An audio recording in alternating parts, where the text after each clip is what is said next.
Good morning class 7th students. हम लोगों ने 4 चैप्टर्स पढ़ लिए हैं। आज हम लोग पढ़ेंगे संज्ञा।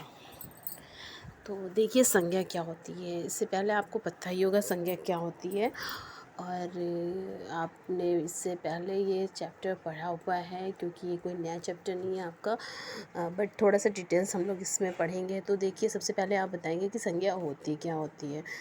तो बताइए ज़रा संज्ञा क्या होती है। हाँ, तो संज्ञा होती है किसी व्यक्ति, वस्तु, स्थान, प्राणी एवं भाव के नाम को संज्ञा कहते हैं। यानी जिस शब्द से किसी व्यक्ति, किसी वस्तु, किसी स्थान, किसी प्राणी या किसी भाव का पता चलता है उसे हम संज्ञा कहते हैं। दैनिक जीवन में हम रोज़ाना ही संज्ञा शब्दों का प्रयोग करते हैं, चाहे वो स्थान के रूप में हुआ, व्यक्ति के रूप में हुआ या फिर वस्तु के रूप में, और किसी भी भाव के रूप में भी हम संज्ञा शब्दों का प्रयोग करते हैं। किसी भी भावों को प्रकट करने के लिए संज्ञा शब्द आते हैं। तो देखिए जैसे हमारे देश का नाम भारत है, तो यहाँ पे भारत जो है वो संज्ञा शब्द है। यहाँ की राजधानी नई दिल्ली, नई दिल्ली संज्ञा शब्द है। दिल्ली में लाल किला है, तो लाल किला संज्ञा शब्द है, और दिल्ली भी संज्ञा शब्द है। तो आंवले में खटास होती, तो खटास यहाँ पे जो है वो भाववाचक संज्ञा शब्द है, और आंवला जो है वो संज्ञा शब्द है। तो इस तरीके से हम देखते हैं कि संज्ञा होती है किसी व्यक्ति, वस्तु, स्थान, प्राणी एवं भाव के नाम को संज्ञा कहते हैं। संज्ञा के 3 भेद किए गए हैं: व्यक्तिवाचक, जातिवाचक एवं भाववाचक।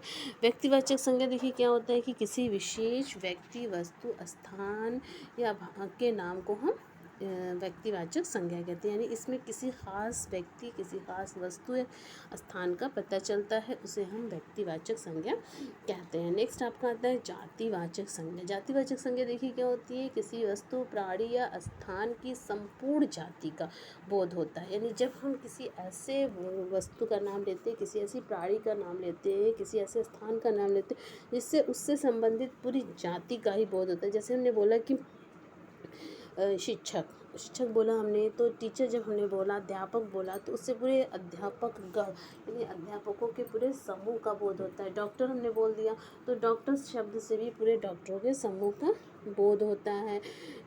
पुस्तक बोल दिया, तो पुस्तक कहने से पूरे उस समूह का पता चलता है। देखिए आपके बुक में उदाहरण दिया कि कुर्सी, कुर्सी कह देने से हर प्रकार की कुर्सियाँ हमारे दिमाग में आ जाती हैं। नदी कह देने से सारी नदियाँ, छोटी बड़ी जो भी नदियाँ हैं सबके बारे में पता चलता है। कबूतर कह देने से सारे पक्षी समूहों के बारे में पता चलता है। तो इस तरीके से जब हम किसी व्यक्ति, वस्तु, स्थान की संपूर्ण जाति का बोध कराने वाले शब्दों का प्रयोग करते हैं तो उसे हम कहते हैं जातिवाचक संज्ञा।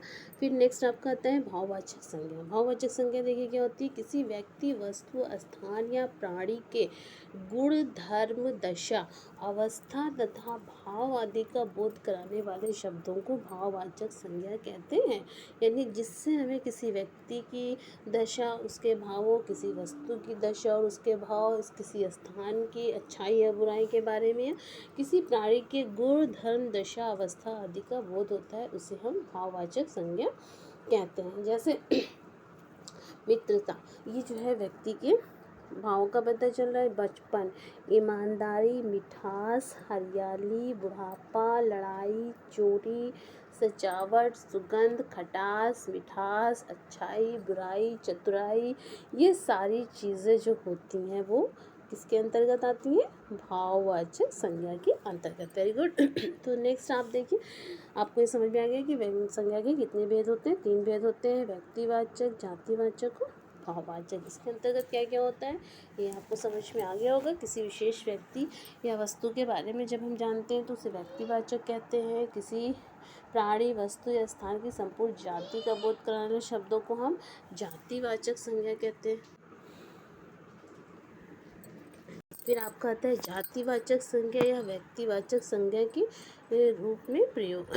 यानी जातिवाचक संज्ञा और व्यक्तिवाचक संज्ञा के रूप का कैसे प्रयोग करते हैं। देखिए गांधी जी, देश में हिंसा शोभा नहीं देती। गांधी जी के देश में हिंसा शोभा नहीं देती। जातिवाचक और व्यक्तिवाचक संज्ञा के रूप में प्रयोग। नेहरू जी को बच्चों के चाचा के रूप में पुकारते हैं। इन वाक्यों में गांधी तथा नेहरू जो है वो जातिवाचक संज्ञा है, तथापि यहाँ इन शब्दों से अभिप्राय क्रमशः मोहनदास करमचंद गांधी तथा पंडित जवाहरलाल नेहरू से, जो कि व्यक्तिवाचक संज्ञा है।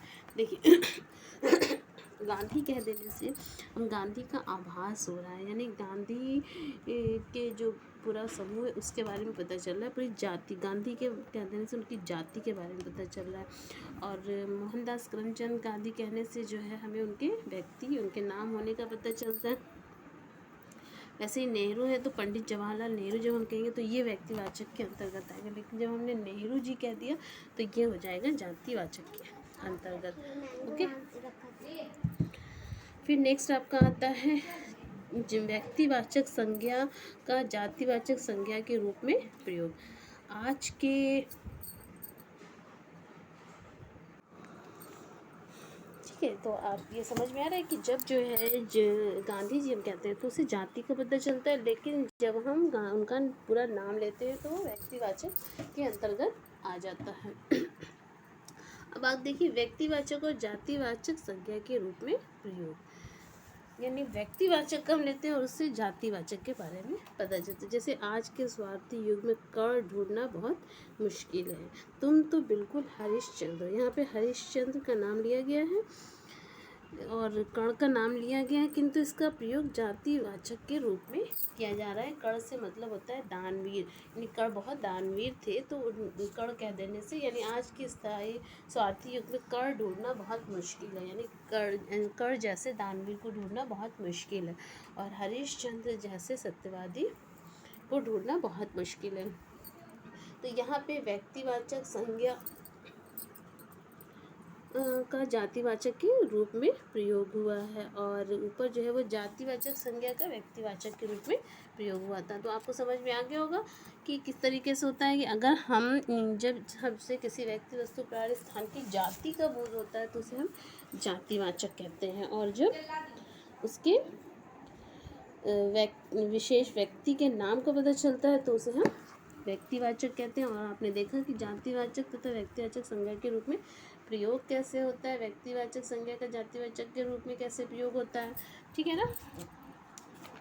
नेक्स्ट आप हम आ जाते हैं कि संज्ञा के कौन कौन से और अधिक भेद होते हैं। संज्ञा के देखिए कुछ और भी भेद किए गए हैं, जैसे है आपका कि समूहवाचक संज्ञा, पदार्थवाचक संज्ञा। अंग्रेजी भाषा के प्रभाव के कारण कुछ विद्वान संज्ञा के दो अन्य भेद बताते हैं। आपने इंग्लिश में पढ़ा होगा, इंग्लिश में बहुत सारे भेद होते हैं और दिखाता है कलेक्टिव नाउन, मटेरियल नाउन, ये सारे नाउन होते हैं ना।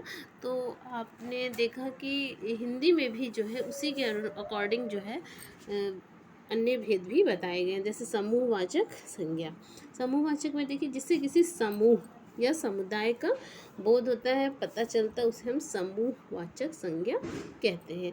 और जब हमें किसी चीज़ की पदार्थ या किसी वस्तु का पता चलता है तो उसे हम पदार्थवाचक संज्ञा कहते हैं। जैसे समूहवाचक संज्ञा में देखिए जैसे हम बोलते हैं सेना, सेना शब्द बोलते हैं तो सेना से हमें पूरे सेना के जितने भी जो अधिकारी लोग हैं, मतलब सेना के अधिकारी हैं, यानी आर्मी के जितने भी लोग हैं सबके बारे में आभास हो जाता है। परिवार कह दिया हमने तो परिवार से मतलब होता है कि जितने परिवार के सदस्य हैं सबके बारे में पता चल जाए। और पदार्थवाचक संज्ञा देखिए जब हम लोहा कह दिए तो लोहे की जो भी सारी चीज़ें हैं उनके बारे में होता है। जब हमने नाम नहीं ले लिया तो हम लोहे के कुछ भी काम कर सकते हैं, ठीक है। तो अब देखिए नेक्स्ट है फिर आपका कि भाववाचक संज्ञा कैसे बनाई जाती है, यानी भाववाचक संज्ञा बनाने का तरीका।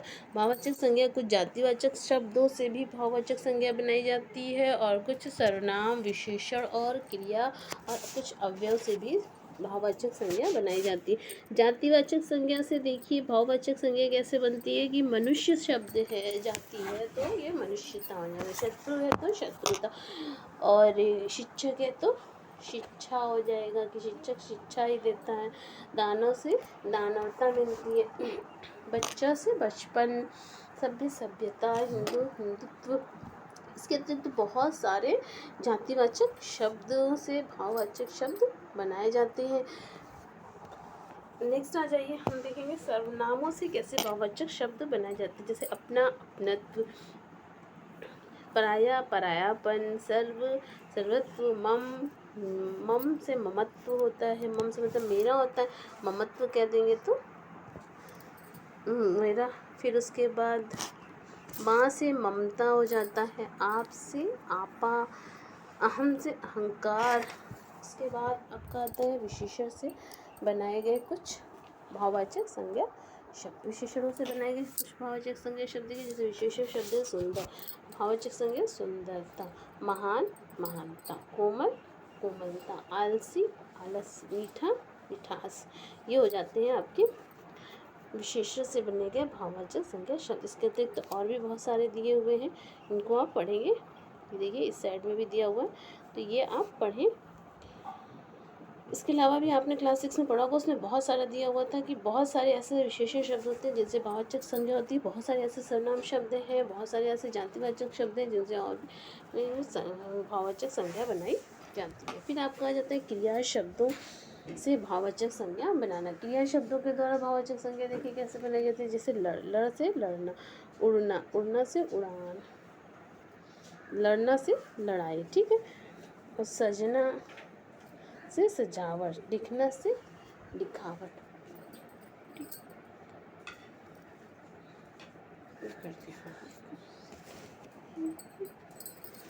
थकना से थकावट,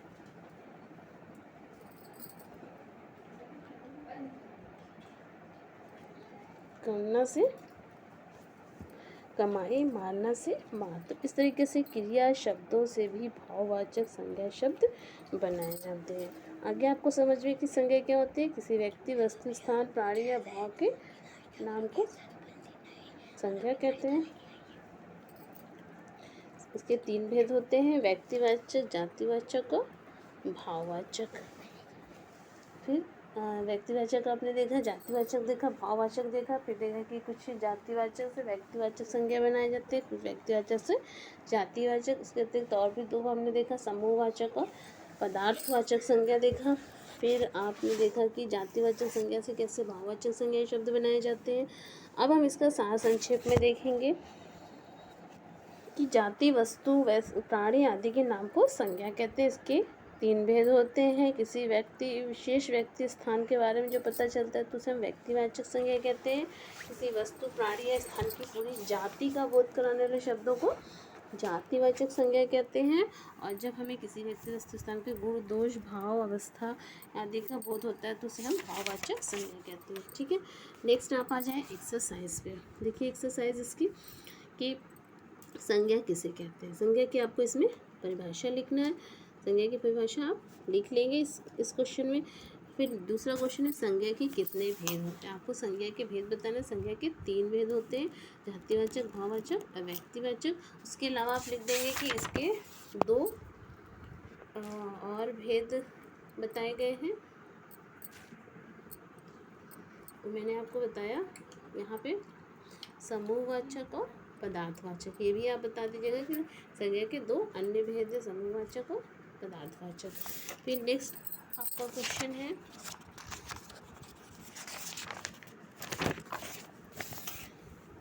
व्यक्तिवाचक संज्ञा किसे कहते हैं। इसमें व्यक्तिवाचक संज्ञा की आपको परिभाषा लिखना है।